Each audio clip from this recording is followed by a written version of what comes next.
good to have you back at Mr. Horror Global. Tonight's story is a real one. A woman a whole country once admired on television, remembered for her calm and her warm smile, and the young worker who lived behind her closed front door. Viewer discretion advised. The smile on the screen. There's a thing all of us do without ever meaning to.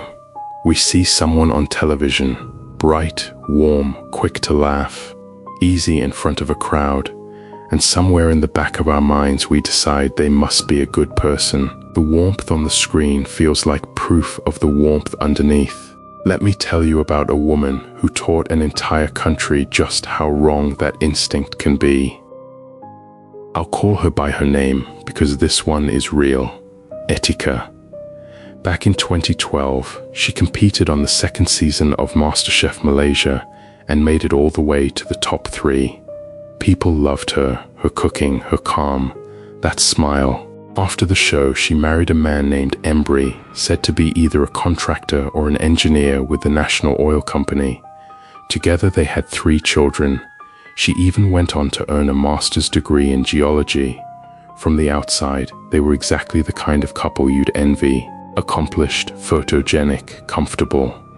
But behind their front door, something much darker was going on, and the only witness to it was a young woman who lived and worked in their home. In December of 2021, in a condominium in the Penampang district near Kota Kinabalu, the police received a report of a death. The couple had a story ready. They said they'd been away on a short trip, and when they came back, they'd found their domestic worker dead in the unit. Simple, sad, nothing more to it. Except when the officers actually looked at the body, they knew immediately that this was not a simple, sad death. The woman on the floor was 28 years old. Her name was Nour, and her body told a story her employers were desperately trying not to tell. Her head, her shoulders, her wrists, and her eyes were bruised and badly swollen. There were cuts and open wounds all over her. Her skin was mottled with bruising, and in places there were patchy, irregular areas where the top layer of skin was simply gone. And when the officers examined her mouth, they found that several of her teeth were missing, not broken off. Missing. The roots were gone too, as if the teeth had been forcibly pulled out of her jaw. And there was the smell. A heavy chemical smell laid over something worse underneath. Now, when the police started asking questions, the couple couldn't keep their story straight. One version, then another. They'd been on a trip. They'd come back. They'd found her like that. But the timeline wobbled. The details didn't line up. And every time they were pressed, the answers changed. So the investigators did the obvious thing. They took their phones. And on those phones, they found videos. Not one. Many. Videos of Nour being beaten. Videos of her being kicked and struck. A video of water being poured over her while she screamed, and the one that even hardened officers could not sit through. A video of someone prying her mouth open, holding her head still, and pulling her teeth out one by one with a pair of pliers. These weren't hidden files. They weren't buried away out of shame. They were the kind of clips people saved to look back on later. That was the part that turned the investigators' stomachs. The footage wasn't recorded out of guilt, and it wasn't recorded as evidence. It was recorded as entertainment, by the very people causing the pain. So who was Nour, this young woman nobody had been watching? She was a migrant domestic worker. The records are a little tangled. Some say she was born in Bulukumba in the South Sulawesi region of Indonesia, and others say she was born in Malaysia and lived for a time in Indonesia. But the shape of her life is not in doubt. From a young age, she worked hard to support her family. She married in Indonesia, and then she went to Malaysia to earn a living the way so many women from that part of the world do, leaving home to work in someone else's house, sending money back, hoping to build a better future for the people she loved. That's the ordinary, unremarkable, entirely common story underneath this one. Men from her region often left to find labor and construction work. For women, domestic work was one of the few doors open, but it's a door that swings into some very dark rooms. These workers are frequently moved across borders by illegal labor agencies, placed into private homes where there is almost no oversight, and treated less like people and more like property. Overworked, underpaid, beaten. In the worst cases, effectively enslaved. Look into it, and you'll find case after case that reads the same way. The autopsy made clear that what happened to Nour was not a single terrible night. The injuries on her body were at different stages.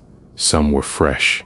Some had begun just barely to heal before being torn open again. The pattern told the investigators that the abuse had gone on for weeks, maybe months. They came to believe the worst of it ran from around August through November of that year. This was not one moment of anger. This was a long, deliberate campaign, and it seemed the couple didn't only tolerate Nour's presence, they used her. When they were frustrated with each other, when they were bored, when they were embarrassed, they turned on her, they stepped on her, they struck her, they laughed, and they filmed it so they could watch it again. There were two things in particular that the forensic experts said they would never be able to forget. The first was the scalding. Nour was a grown woman, but she'd been washed like a child, held down and doused, except the water was boiling hot.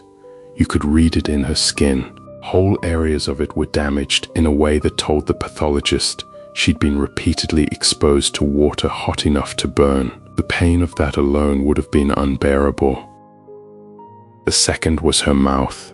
The forensic pathologist examined the soft and hard tissue in and around it and found injuries in at least 8 separate places: the lips, the corners of the mouth, the inside of the cheeks, but the worst of it was the teeth. 6 of them, front and back, had been catastrophically broken, and the fractures weren't the kind you get from a punch. They ran from the visible crown all the way down through the root, breaking the bone behind the teeth and tearing the gums away from the jaw.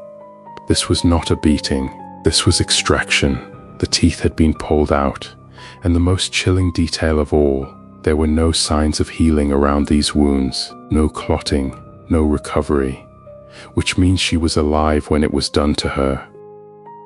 She didn't die from any single one of these things. What killed her was infection. Her wounds, the burns, the open sores, the torn tissue on her back, her arms, her jaw, her hips, never got the chance to close because they never stopped being reopened. Eventually, the infection reached her bloodstream. Septicemia. Her body simply gave out. And here is how the whole thing came to light. When Nour finally died, the couple did not call for help.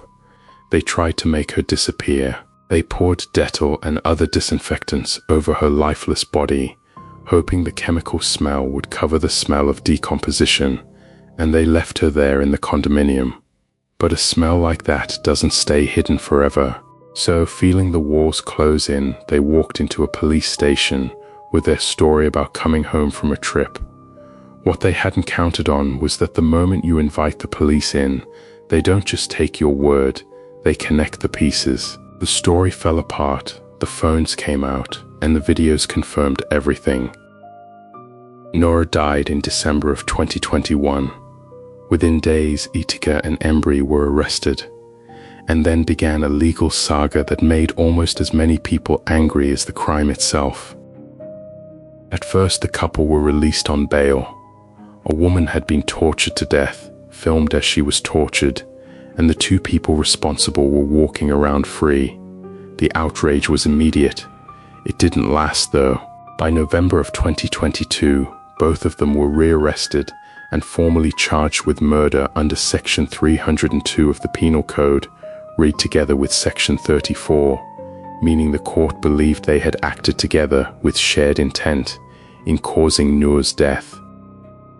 The digital evidence was the spine of the case. The videos and photos on their phones let the prosecutors build a timeline, prove a repeated pattern of abuse and show that both of them were active participants. Nour hadn't died from one blow. She died from ongoing intentional harm that fit the legal definition of murder, death caused by deliberate bodily injury. The prosecution pushed for the maximum sentence, and although Malaysia had done away with the mandatory death penalty in 2023, the judge made a point of it. The law, he said, has to reflect the value we place on human life, and in a case like this, the punishment should sit at the very top of what's possible. The verdict came in 2025. Both Etika and Embry were found guilty of murdering Nour. Each was sentenced to 34 years in prison, and Embry was also sentenced to 12 strokes of the cane. Etika was not caned. Under Malaysian law, women cannot be sentenced to whipping. Sit with that for a second. Two people committed the same crime against the same woman, and one of them was spared a part of the punishment purely because she was a woman, while the woman they'd killed had been given no protection at all, precisely because of the kind of work she did. The mood in that courtroom was heavy. Embry showed almost nothing as the sentence was read. Etika, on the other hand, kept touching her face, wiping at her head and her cheeks. Whether that was shame or fear or something else, nobody could really say. What the forensic doctor had said stayed with people longer than any of it, that in his professional judgment, the pain Nour endured had been a 10 out of 10, the worst he could imagine, something he wouldn't wish on his worst enemy. When the sentencing spread through the news, it set off a wave of anger across Malaysia and well beyond.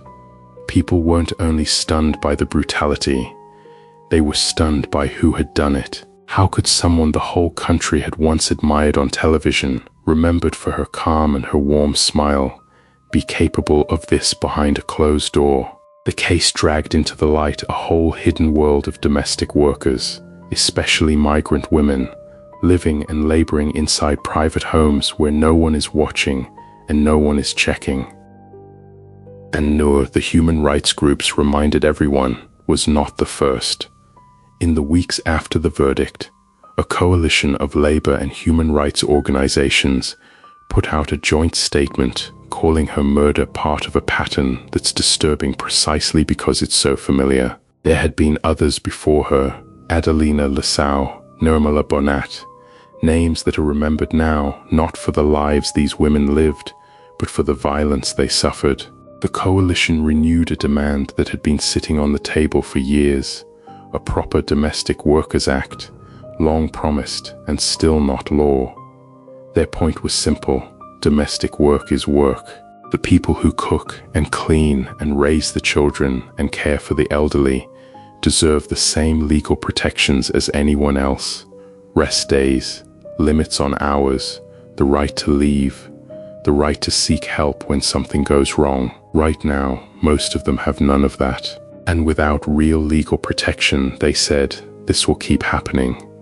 Maybe not in front of a camera, but behind closed doors, where it's hardest of all to see. So here is where I have to set this down and just be quiet for a moment. 34 years. A woman who did nothing but leave home to work and support her family, tortured for months and thrown away like something spoiled. And the people who did it filmed it for their own amusement. One of them will feel the cane, and one of them won't because of what she is. And I keep turning over the same uncomfortable question. Is 34 years enough? Would any number be? And why is it still so easy for the rest of us to forget women like Nour, to treat their suffering as background noise, and their safety as somebody else's problem? I don't have a clean ending for you. I just don't want her to be only a headline. She was a wife, she was a worker, she was a person who was owed safety and dignity and a future. Remember her name.